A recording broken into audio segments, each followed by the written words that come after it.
Hello students, once again welcome back to our channel. इस playlist में हम लोग प्रोबेबिलिटी के बारे में बात कर रहे थे। तो आज हम बात करते हैं प्रोबेबिलिटी लेक्चर नंबर 3, जिसके अंदर हम लोग 3 इंपॉर्टेंट इवेंट्स के बारे में डिस्कस करेंगे। पहला इवेंट होता है इक्वली लाइकली इवेंट्स। दूसरा हम डिस्कस करेंगे म्यूचुअली एक्सक्लूसिव। मैं नोट डाउन कर देता हूं आपके लिए। पहला इक्वली लाइकली इवेंट्स। दूसरा हम डिस्कस करेंगे आज के लेक्चर में म्यूचुअली एक्सक्लूसिव इवेंट्स।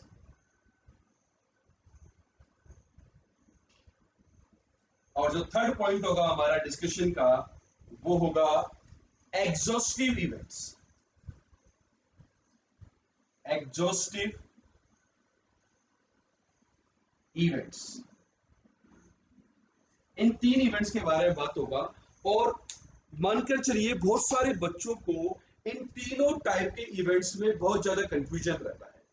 तो ये पार्ट हमारा वही है, इंपॉर्टेंट डेफिनेशंस का ही पार्ट है। और इस लेक्चर के बाद वास्तविकता में प्रोबेबिलिटी स्टार्ट होती है कि प्रोबेबिलिटी के क्वेश्चन को कैसे किया जाता है बच्चों। ठीक है, लेकिन यहां पर ये जो इवेंट्स है इनको समझना बहुत ज्यादा जरूरी है। आई होप जो भी बच्चे हमारे चैनल देखते हैं उन्होंने चैनल को सब्सक्राइब कर लिया होगा, साथ में बेल आइकन पे क्लिक कर लें, क्योंकि डेली हम कुछ ना कुछ नया आपके लिए जरूर से लेकर के आ रहे हैं ताकि आपको उसकी अपडेट मिलती रहे। ठीक है बच्चों, तो स्टार्ट करते हैं। इक्वली लाइकली इवेंट्स, तो फर्स्ट डेफिनेशन लिखेंगे, फर्स्ट हेडिंग लिखे सभी बच्चे इक्वली लाइकली इवेंट्स। पहले हम वन बाय वन डिस्कस करेंगे, तो सभी बच्चे लिखें इक्वली लाइकली इवेंट्स। तो इसमें क्या है, if the events have same chances of occurrence, if the events have same chances of occurrence, same chances of occurrence, then same chances of occurrence, then they are said to be, they are said to be equally likely. नाम से ही clear है, equally likely events.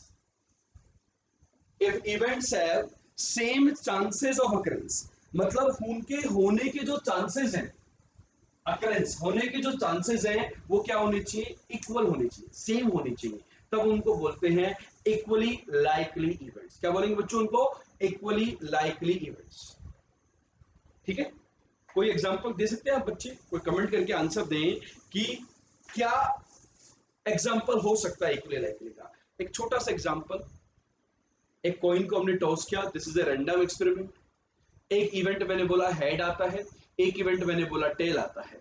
तो ये दोनों event कैसे हैं, equally likely है। इनके होने के जो चांसेस हैं वो क्या है, सेम है, क्योंकि इनके जो सैंपल स्पेस के अंदर जो टोटल एलिमेंट्स है वो तो सेम ही है, और जो फेवरेबल है उनके अंदर जो सैंपल पॉइंट की काउंटिंग है वो क्या आती आ रही है, सेम आ रही है। इसका ये दोनों जो इवेंट है ये क्या है, सेम कहलाएंगे, इक्वली लाइकली इवेंट्स कहलाएंगे। फॉर एग्जाम्पल लिख लीजिए, in a single throw of dice, in a single throw of a dice, in a single throw of a dice we are defining following events। हम कुछ event से define कर रहे हैं और आपको ये कमेंट करके बताना है, ये सोचना है, उसके बारे में बात करनी है कि वो इवेंट्स हमारे इक्वली लाइकली इवेंट्स हैं या नहीं। तो ठीक है, तो पहला इवेंट मैंने डिफाइन किया, suppose E1, that is odd number आ रहा है। क्या आ रहा है, odd number 1 3 5। Odd number turns up, language में लिखेंगे तो लिखेंगे ऑड नंबर टर्न्स अप। दूसरा event even number turns up, that will be 2 4 6, this is the event E2। तीसरा लिखता हूं a prime number turns up, prime number मतलब 2 3 5 आता है। तो बताइए ये जो 3 इवेंट्स हमने डिफाइन किए, ये इवेंट्स इक्वली लाइकली इवेंट्स हैं या नहीं, होंगे इक्वली लाइकली। क्यों होंगे बच्चों बताइए, ये तीनों के तीनों इक्वली लाइकली है या नहीं है। बहुत सारे बच्चों ने कमेंट करके बताया अभी कि जो इवेंट्स हैं वो कैसे हैं, इक्वली लाइकली। कैसे हैं? इक्वली लाइकली इवेंट्स हैं। अब जब ये इवेंट्स इक्वली लाइकली हैं, क्यों है? क्योंकि इनके अंदर जो नंबर ऑफ एलिमेंट्स है वो क्या है? सेम है, थ्री एलिमेंट्स। उनकी जो काउंटिंग है n of E1, cardinal number of the set E1, cardinal number of the set E2 and the cardinal number of the set E3, इन तीनों सेट्स का जो कार्डिनल नंबर है वो हमारा क्या है? सेम है। तो वो तीनों जो इवेंट्स होंगे वो कैसे होंगे? हमारे इक्वली लाइकली इवेंट्स है। कैसे? इक्वली लाइकली इवेंट्स है। बात समझ में आ गई? यदि कहीं कहीं पर यहीं पर 1 2 होता तो वो इक्वली लाइकली नहीं होता। तो इसमें जो total number of sample space के अंदर जो टोटल पॉइंट्स है या नंबर्स हैं, ये कार्डिनल नंबर जो है सैंपल स्पेस का, वो तीनों ही केसेस में क्या रहेगा? सेम रहेगा। तो इनके होने के जो चांसेस हैं वो बच्चों क्या रहेंगे? सेम रहेंगे। तो इस इवेंट को हम बोलते हैं इक्वली लाइकली इवेंट। ओरली यदि मैं आपको बताऊं, सब बच्चों को कार्ड्स खेलने का शौक है? कार्ड्स है या नहीं? झूठ मत बोलना, है ना? सही बात है ना? कार्ड्स खेलने का शौक है। छुट्टियों में क्या करते हैं? कार्ड्स तो खेलते हैं। यूनो कार्ड्स कितने लोग खेलते हैं? ऊनो कार्ड्स नहीं खेलते? तो चलो सिखाएंगे, क्लास के अंदर सिखाएंगे ऊनो कार्ड्स कैसे खेलते हैं। ठीक है? तो यहाँ पर देखो आप कि जैसे हम कार्ड्स खेलते हैं नॉर्मल, तो उसमें कितने कार्ड्स होते हैं? 52 कार्ड्स होते हैं। तो एक इवेंट मैंने बोला ब्लैक कार्ड का आना, और एक इवेंट मैंने बोला रेड कार्ड का आना। तो ब्लैक कार्ड की भी कितनी पॉसिबिलिटी है? 26, और रेड कार्ड की भी कितनी पॉसिबिलिटी? 26। तो दोनों के होने के जो चांसेस है वो कैसे है बेटा?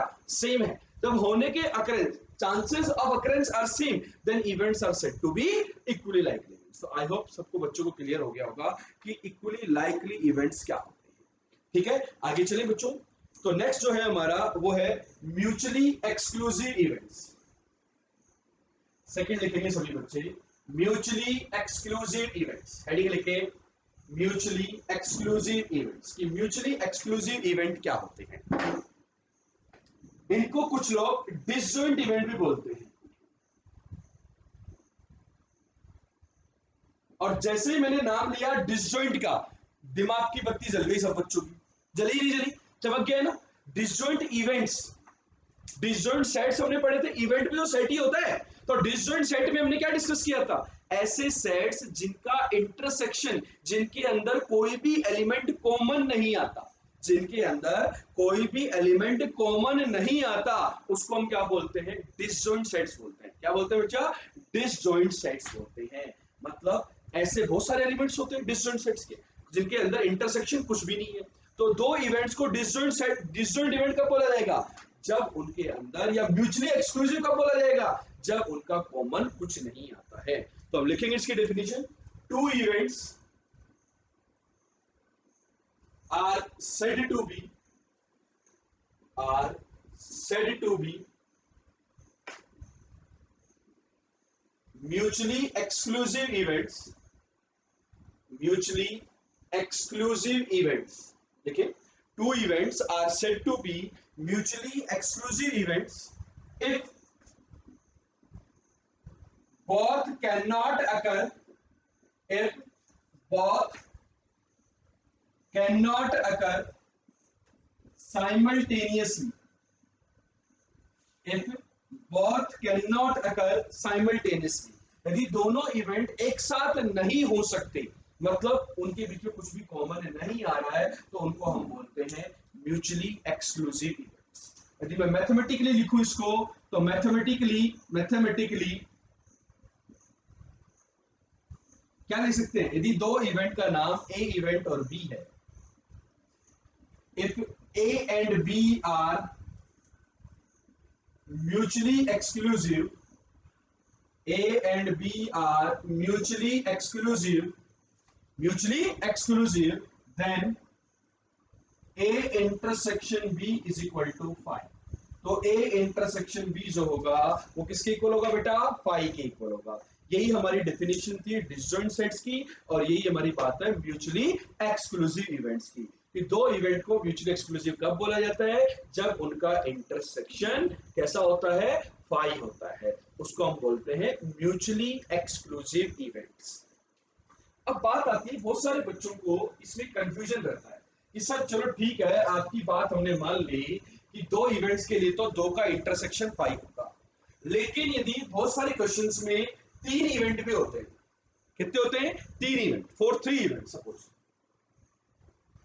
फॉर थ्री इवेंट्स एबीसी, मान लेते हैं कि तीन इवेंट है एबीसी। इनके लिए यदि म्यूचुअली एक्सक्लूसिव टर्म यूज में ली जाए तो क्या बात होगी। तो जब तीन इवेंट होते हैं तो दो टाइप की टर्मिनोलॉजी यूज में ली जाती है। एक तो ली जाती है mutually exclusive, three events are mutually exclusive, और एक टर्मिनोलॉजी ली जाती है pairwise exclusive, pairwise exclusive और mutually exclusive, pairwise exclusive, दो टर्मिनोलॉजी यूज में जाती है कि ये जो तीनों इवेंट्स हैं ये म्यूचुअली एक्सक्लूसिव हैं या पेयर वाइज एक्सक्लूसिव है। तो देखो यदि म्यूचुअली एक्सक्लूसिव बोला गया है तो मैं सिंपली ये बोल सकता हूं कि A intersection B intersection C, इसकी वैल्यू कैसी होनी चाहिए 5 होनी चाहिए। यदि तीनों का कॉमन यदि कुछ नहीं आ रहा है तो मतलब म्यूचुअली एक्सक्लूसिव है। लेकिन यदि पेयर वाइज एक्सक्लूसिव बोला गया है तो वहां पर हमें ये सारी कंडीशन चेक करनी होगी कि A intersection B 5, B intersection C B 5, C intersection A B 5। तो इनका म्यूचुअली पेयर वाइज ही कुछ कॉमन नहीं आ रहा है तो A intersection B intersection C तो ऑटोमेटिकली क्या आएगा 5 आएगा ही आएगा। हाँ या नहीं, आएगा या नहीं आएगा, एग्री करते सब लोग। तो ये वाली कंडीशन तो ये क्या होती है पेयर वाइज एक्सक्लूसिव के लिए होती है, और सिंपली जो म्यूचुअल एक्सक्लूसिव बुलाया था उसके लिए तीनों का इंटरसेक्शन 5। बात समझ में आई। लेकिन ज्यादातर जो क्वेश्चन होते हैं हमारी शीट के अंदर या फिर एग्जाम के अंदर जो क्वेश्चंस आते हैं वो पेयर वाइज एक्सक्लूसिव के ज्यादा आते हैं बच्चों। किसके आते हैं पेयर वाइज एक्सक्लूसिव के। बात समझ में आ गई क्या। जैसे कि मैं आपको बताऊं वेन डायग्राम से भी मैं बताऊं आपको कि कुछ बच्चे बोलते हैं सर 3 सेट का वेन डायग्राम बताओ जो पेयर वाइज म्यूचुअली एक्सक्लूसिव, जो कैसा हो म्यूचुअली एक्सक्लूसिव। तो जैसे कि ये वाला देखो, ये अपना pair wise mutually exclusive, pair wise कैसा है म्यूचुअली एक्सक्लूसिव। और यदि मैं एक एग्जांपल की और बात करूं यहां पर, सपोज एक सेट था ये ए, दूसरा सेट था ये बी, ठीक है, और तीसरा सेट ये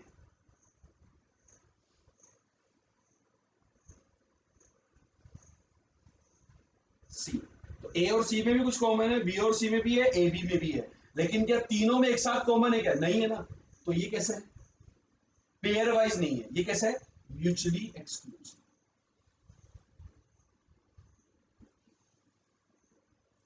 और ये कैसा है pair wise mutually exclusive.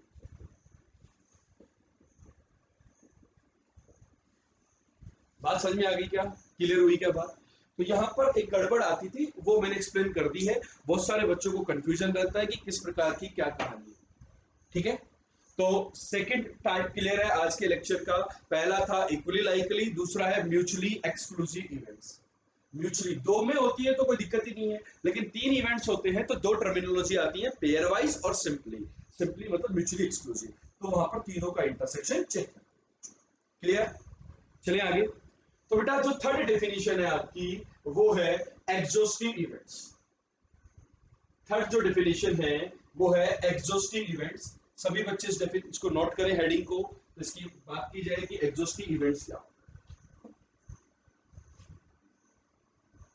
Exhaustive events क्या होते हैं। देखो बच्चों कुछ एक रैंडम एक्सपेरिमेंट में कुछ इवेंट ऐसे हो जिनका यूनियन लेने पर पूरा सैंपल स्पेस कवर हो जाए, ऐसे इवेंट्स को बोलते हैं एग्जॉस्टिव सिस्टम ऑफ इवेंट्स। मतलब वो एक सिस्टम बना रहे हैं जिनका पूरा सब कुछ मिलकर के एग्जॉस्शन हो रहा है। मतलब एग्जॉस्टिव मतलब पूरा कंप्लीट यूनिवर्स कवर हो रहा है बेसिकली। तो जैसे हम बोले कि the events are said to be exhaustive, the events are said to be exhaustive. The events are said to be exhaustive if together they cover the entire sample space. If together they cover the entire sample space. If together they cover the entire sample space, मतलब एक साथ मिलकर के वो पूरा का पूरा sample space recover कर देते हैं। If together they cover the entire sample space, then we will say the events are exhaustive events. बात समझ में आई या नहीं आई? मतलब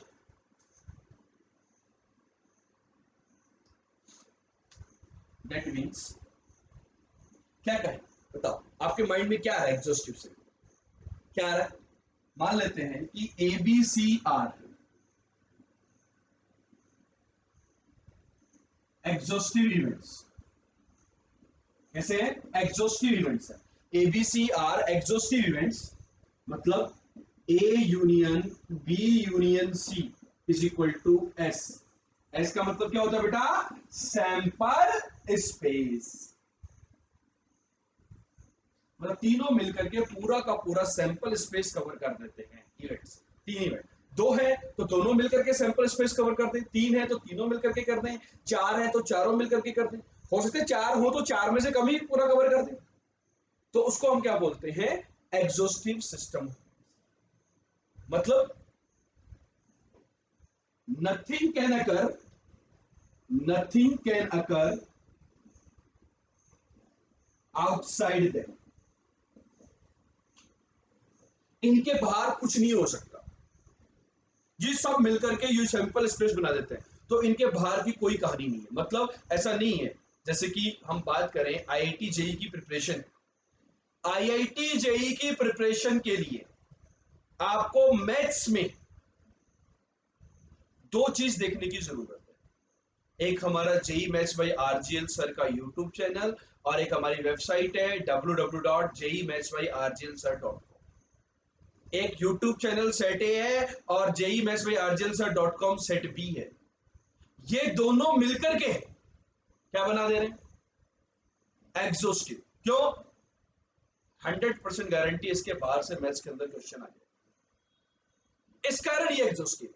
यदि इसके बाहर से क्वेश्चन आ गया, मतलब क्या कह रहा हूं मैं? Nothing can occur outside them. इन दोनों के बाहर से कुछ नहीं हो सकता। इन दोनों के ऊपर जितना कंटेंट यदि आपने सब देख लिया तो nothing can occur outside them, मतलब IIT के अंदर जाना ही जाना। बात समझ में आ गई क्या? दोनों मिलकर के एग्जॉस्टिव सिस्टम ऑफ इवेंट बना देते हैं।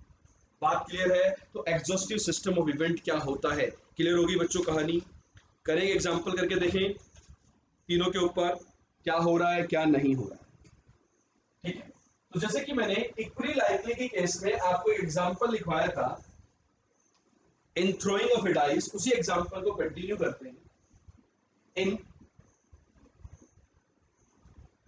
थ्रोइंग ऑफ ए डाइस,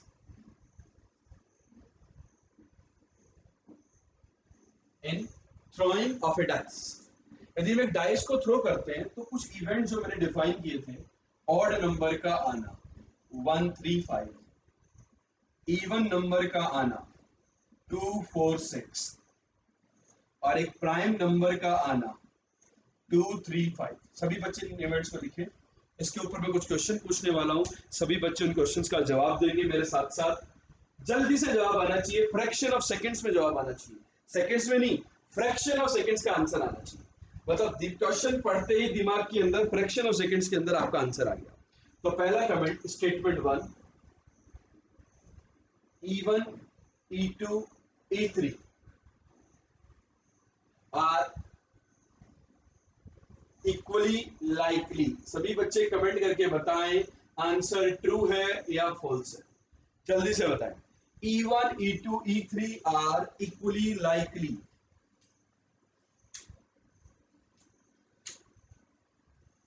बोले तो बहुत सारे बच्चों का आंसर आ गया है ट्रू, क्योंकि इन तीनों इवेंट के अकर होने के जो चांसेस हैं वो क्या है? सेम है, तो आंसर जो होगा वो ट्रू होगा। ठीक, दूसरा statement S2, E1 E2 E3 are mutually exclusive, are mutually exclusive. E1 E2 E3 are mutually exclusive. जल्दी से बताएं क्या होगा? E1 E2 E3 जो है क्या वो म्यूचुअली एक्सक्लूसिव है क्या बच्चों? जल्दी आंसर दे, टाइम नहीं लगाना है, क्योंकि तीनों का intersection E1 intersection E2 intersection E3 तीनों के अंदर कुछ कॉमन आ रहा है कि एक साथ नहीं आ रहा, तीनों का इंटरसेक्शन 5 है, तो आंसर क्या होगा, ट्रू होगा। कुछ बच्चों के माइंड में आ रहा होगा सर पेयर वाइज के बारे में क्या ख्याल है। देखो भैया माइंड की, आपके माइंड की जो चीज आएगी वो यहाँ पे बोर्ड के ऊपर आ जाएगी, चिंता मत करो बिल्कुल भी। S3 statement 3, E1 E2 E3 are pairwise exclusive, are pairwise exclusive.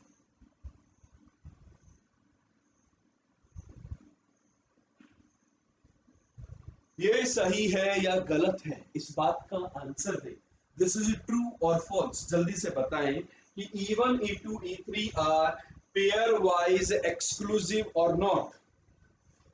जल्दी बताएं क्या होगा, फॉल्स। क्यों क्यों फॉल्स है? पेयर वाइज एक्सक्लूसिव होने के लिए E1 इंटरसेक्शन E2 5 होना चाहिए था, 5 है। E1 इंटरसेक्शन E3 5 नहीं है बेटा, E1 इंटरसेक्शन E3 आ गया 3 5। यदि एक भी केस होल्ड नहीं करेगा, चार कंडीशन थी, E1 intersection E2, E2 intersection E3, E3 intersection E1, तो सभी के सभी क्या होने चाहिए थे, पेयर वाइज 5 आना चाहिए था, तभी हम बोलेंगे कि वो पेयर वाइज एक्सक्लूसिव है।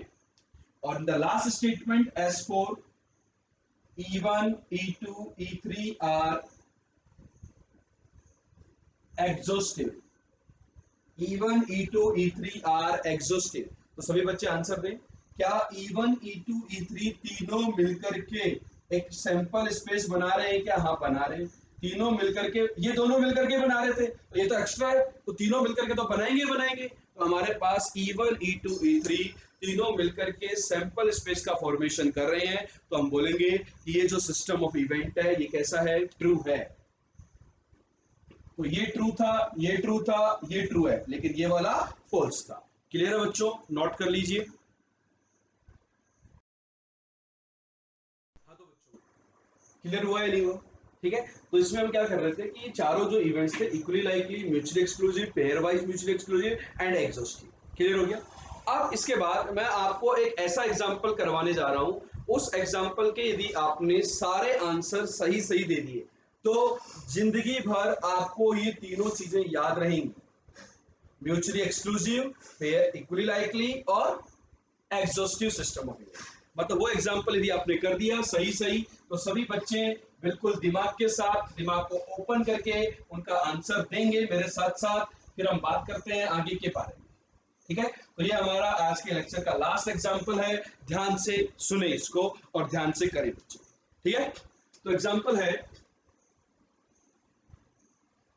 a card is drawn, a card is drawn randomly from a deck.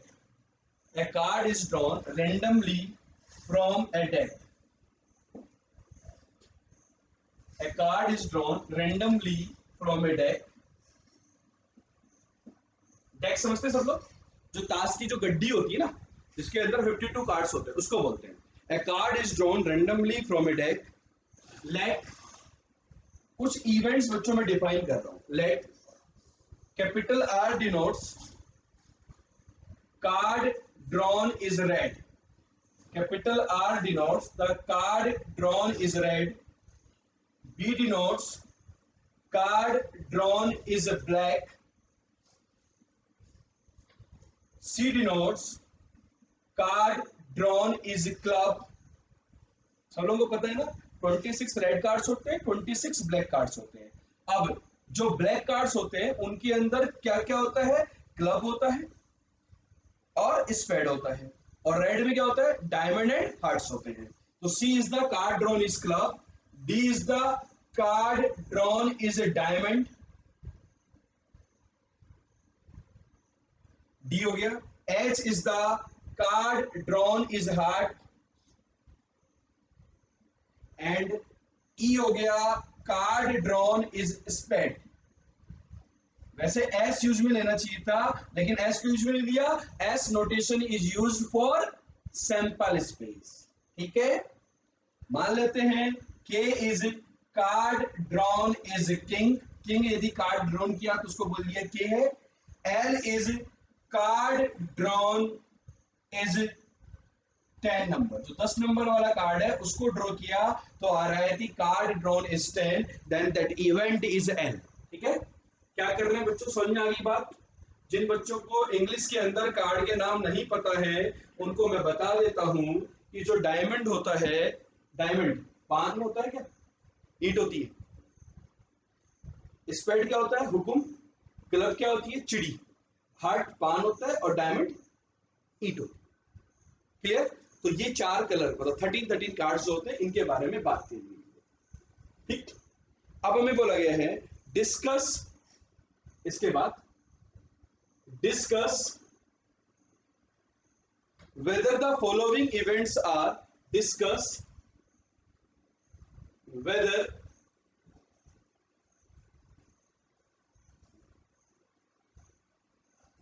ये वेदर मैंने वेदर वाला लिख दिया, whether following events are, discuss whether following events are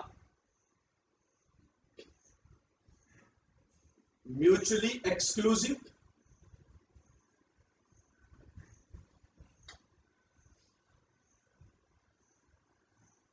equally likely and exhaustive or not। मतलब आपको ये बताना है कि जो कुछ इवेंट्स हम बता रहे हैं वो इक्वली लाइकली है, म्यूचुअली एक्सक्लूसिव है या एग्जॉस्टिव है या नहीं। तो इसके लिए बच्चों आपको एक टेबल बनानी है। इतना लिखने के बाद मैं यहां पर कुछ इवेंट्स लिखूंगा,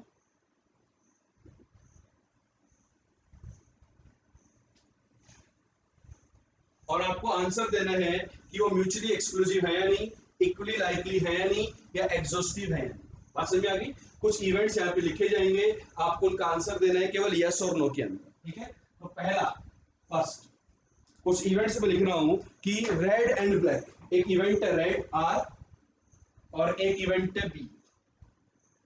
आर और बी का मतलब ये है ही, तो ये इवेंट्स हो गए आर और बी, इनके आंसर म्यूचुअली एक्सक्लूसिव होंगे, इक्वली लाइकली होंगे या एग्जॉस्टिव होंगे। ये आपको यस और नो में आंसर देना है सभी बच्चों को।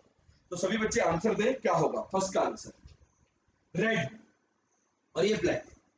तो रेड का आना और ब्लैक का आना एक दूसरे को रिजेक्ट कर रहे हैं, साइमल्टेनियसली नहीं हो सकते, तो म्यूचुअली एक्सक्लूसिव मतलब यस, वाई मतलब यस। इक्वली लाइकली, एक होने के चांसेस सेम है क्या, हाँ है। एग्जॉस्टिव है क्या, क्या दोनों मिलकर के पूरा sample space deck of card बना दे रहे हैं क्या, हाँ बना दे रहे हैं, तो एग्जॉस्टिव। इस प्रकार से आपको सभी पार्ट्स के आंसर देने। तो फर्स्ट पार्ट का आंसर आ चुका है, सेकंड पार्ट का आंसर दे सभी लोग, आरबीसी रेड ब्लड कॉर्पसेंस। ठीक है, तो आरबीसी का आंसर दे, क्या होगा जल्दी से आंसर कमेंट करके बताएं। कमेंट करके बताना है 2 डॉट फिर आपका answer. Third question RCH, can I discuss? तो सेकंड का आंसर ज्यादातर बच्चों का आगे है, क्या करना है क्या नहीं करना है अभी डिस्कस करेंगे वन बाय वन। फोर्थ है CDEH, CDEH। फिफ्थ है DEH, DEH इसका आंसर देना है बेटा। सिक्स्थ है DEKL, DEKL ये आपका सिक्स्थ है। और सेवंथ है REKLH, REKLH इनके बारे में, ये लास्ट।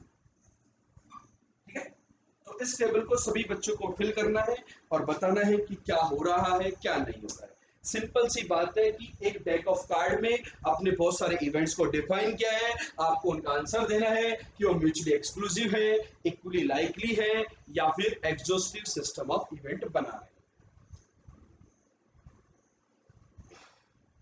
पहले का आंसर आ चुका है, तीनों है वाई वाई वाई। किसी भी बच्चे को कोई भी डाउट है तो कमेंट करके पूछ सकता है, उसको विद इन 24 आवर्स आंसर जरूर से मिलेगा बच्चों। चलें बात करें RBC, RA BA और C। C का मतलब होता है क्लब, क्लब मतलब ब्लैक चिड़ी, तो एक्सक्लूसिव कॉमन नहीं है ना, कॉमन हुई क्या? अब आप बोलेंगे सर तीनों का म्यूचुअली एक्सक्लूसिव में पेयर वाइज बताना है या ओवरऑल बताना है? तो आपको पेयर वाइज बताना है।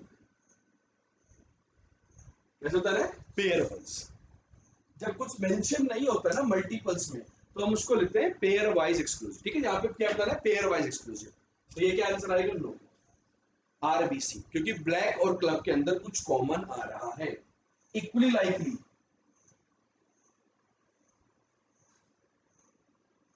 इक्वली लाइकली है क्या? बताओ जल्दी से। इक्वली लाइकली नहीं, क्यों नहीं है? क्लब 13 ही होते हैं और बाकी दोनों 26 है। एग्जॉस्टिव हाँ है, वो दोनों रेड और ब्लैक मिलकर के ही एग्जॉस्टिव बना रहे थे, तो क्लब तो हमारा एड ऑन है उसके अंदर। ठीक। Third is RCH. आरसीएच का आंसर है, थर्ड का आंसर आर सी और एच, मतलब रेड, क्लब और हार्ट। तो रेड और हार्ट में से कॉमन आएगा, तो ये पेयर वाइज एक्सक्लूसिव नहीं होंगे। इक्वली लाइकली, क्लब 13, ये भी 13, लेकिन ये 26, तो ये होंगे हमारे इक्वली लाइकली नहीं होंगे। एग्जॉस्टिव, रेड आ गए, क्लब आ गया, हार्ट आ गया, लेकिन ब्लैक 13 आए, बाकी के 13 मिस हो गए, इस कारण ये एग्जॉस्टिव भी नहीं बनेगा। सारे के सारे 52 कार्ड्स कवर नहीं हो रहे बच्चों, तो वो एग्जॉस्टिव सिस्टम ऑफ इवेंट भी नहीं। Clear? Fourth is C D E H. अब आरबी का काम गया, सी डी एच और ई, मतलब क्लब, डायमंड, हार्ट, स्पेड, ये चारों ही कितने कितने होते हैं? 13 कार्ड्स होते हैं। तो ये एक्सक्लूसिव है, हाँ है, इनके अंदर बीच में कोई भी कॉमन नहीं आएगा, तो ये एक्सक्लूसिव है। इक्वली लाइकली भी है, सारे के सारे 13 कार्ड्स है, तो 13 इक्वली लाइकली, और सारे के सारे मिलकर के सैंपल स्पेस बना रहे हैं, तो आपका जो आंसर होगा वो क्या होगा? Yes yes yes. आया नहीं आया आंसर? आ गया, चलो वेरी गुड। डीईएच, डीईएच इसी को भूल जाओ। डीईएच तीनों equal, pair wise exclusive yes, equally likely yes, exhaustive नहीं।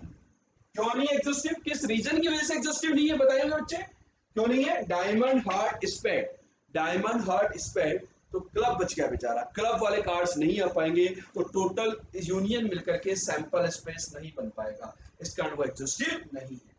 अब अगली बात करते हैं डीई के एल।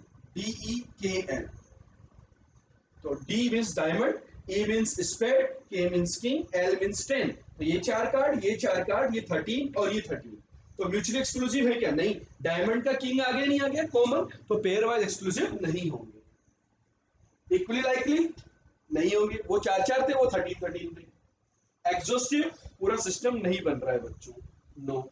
जैसे कि मैं यदि बात करूं 2 नंबर कार्ड की, तो डायमंड का 2 आ गया, स्पेड का 2 आ गया, क्लब का 2 आएगा? नहीं आया ना, वो तो 10 और किंग की बात कर रहे हैं। 3 नंबर आया क्या? नहीं आया क्लब का, इसका वो एग्जॉस्टिव नहीं है। आर ई के एल एच, आर मतलब रेड, ई के एल एच, ये बाकी के चारों और रेड, तो एच में हार्ट आ गया, स्पेड आ गया, लेकिन क्लब रह गया ना, ब्लैक का क्लब रह गया, नहीं रह गया? ये 26 कार्ड्स है, ये 13 है, ये चार चार है, तो इक्वली लाइकली है क्या? नहीं। क्लब रह गया तो एग्जॉस्टिव भी नहीं है। अब बात करते हैं एक्सक्लूसिव की, ये दोनों एक्सक्लूसिव है पेयर वाइज, लेकिन सारे के सारे एक्सक्लूसिव नहीं है, रेड और किंग में कुछ ना कुछ कॉमन आएगा, तो एक्सक्लूसिव नहीं होंगे, तो आपका जो आंसर होगा वो होगा ट्रिपल एन। बात समझ में आई या नहीं आई बच्चों? ठीक है, तो ये जो थ्योरी थी बेटो, ये किसके ऊपर थी? हमारी 3 इंपॉर्टेंट टाइप के इवेंट्स थे, equally likely events, pair exclusive events and exhaustive system of events. इन तीनों की डेफिनेशन और एग्जांपल आई होप क्लियर हो गए होंगे। तो जो प्रोबेबिलिटी का जो फर्स्ट पार्ट है, जिसके अंदर हम कुछ इंपॉर्टेंट डेफिनेशंस के बारे में बात करते थे, वो लेक्चर 3 में आकर के कंप्लीट होती है।